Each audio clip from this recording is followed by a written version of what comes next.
নমস্কার বন্ধুরা, পিয়ালি রান্নাঘরে সবাইকে স্বাগত জানিয়ে আজ বানাবো খাস্তা কচুরি। তোমরা প্রথম থেকে শেষ অবধি দেখো, খুব ভালো লাগবে। তো চলো শুরু করি।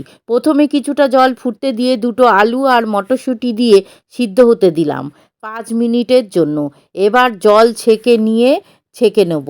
কড়াইতে সামান্য তেল গরম হলে একটু কালো জিরে আর 1 চিমটি হিং, 4টে কাঁচা লঙ্কা কুচি, অল্প একটু আদা গ্রেট করে দিয়ে নাড়াচাড়া করে সিদ্ধ আলুটা হাত দিয়ে চটকে দিয়ে একটু নেড়ে মটরশুঁটিটাও দিচ্ছি।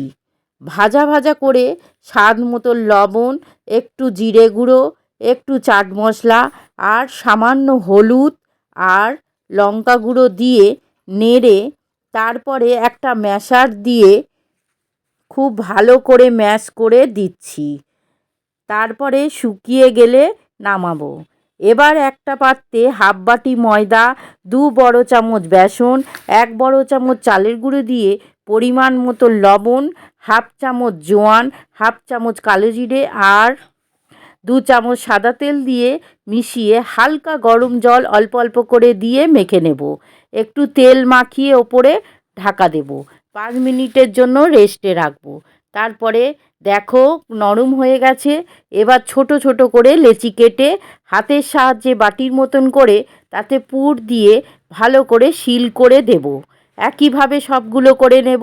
এবার গ্যাসে আপ্পে প্যান বসিয়ে ধিমে আঁচে একটু তেল ব্রাশ করে কচুরিগুলো একে একে বসিয়ে দেব। তারপরে ঢাকা দিয়ে 15 মিনিটের জন্য রাখবো। তারপর 15 মিনিট পর ঢাকা খুলে সবগুলো উল্টে দেব।